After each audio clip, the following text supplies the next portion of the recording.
মা ও বোনেরা, অসংখ্য শুকর সুজুদ সেই মহান মালিকের কুদরতি দরবারে, যিনি অত্যন্ত দয়া করে মায়া করে প্রচন্ড শীতকে উপেক্ষা করে কোরআন হাদিসের মহাব্বতে বেহেশতের বাগানে গভীর রজনী পর্যন্ত যে মহান মালিক আপনাকে আমাকে বসার তৌফিক দান করেছেন, সেজন্য সেই মহান মালিকের কুদরতি দরবারে জবান খুলে কালিমাতুশ শুকরিয়া আদায় করি, বলি আলহামদুলিল্লাহ।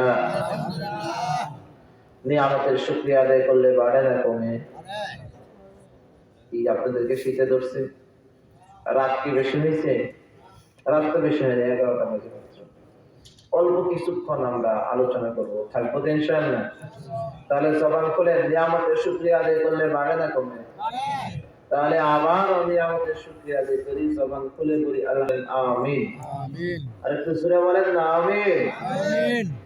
আসেন আল্লাহ তাআলা কি বলেছেন শুরুতে আগে আয়াতুল কারীমা থেকে তরজমাটা জেনে নিই। আল্লাহ বলেন সূরাতুল বাকারা 277 নম্বর আয়াতুল কারীমায় রব বলেন, ইন্নাল্লাযীনা আমানু ওয়া আমিলুস সালিহাত,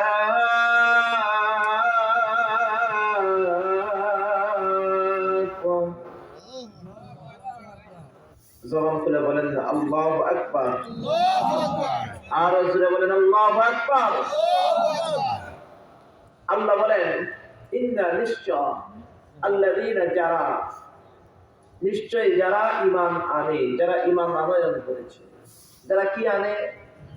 যারা কি এনেছে বলেন? ঈমান এনেছে। আচ্ছা বলেন আমরা ঈমান এনেছি কিনা? আমাদের ভিতরে ঈমান আছে না নাই? যে জবান খুলবে না বোঝা যাবে তার ঈমানের ঘাটতি আছে। বলেন আমাদের ঈমান আছে না নাই? এর ভিতরে কোনো সন্দেহ নেই। ঈমান এনেছে, ঈমান আনে কিভাবে? কিভাবে আনে?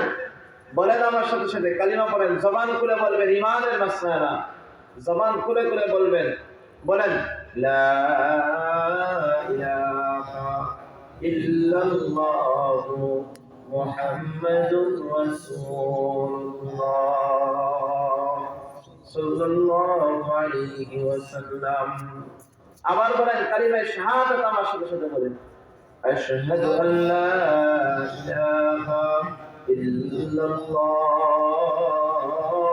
ওয়া আশহাদু আন্না মুহাম্মাদান আবদুহু ওয়া রাসূলুহু। আমানতু বিল্লাহি কামা হুয়া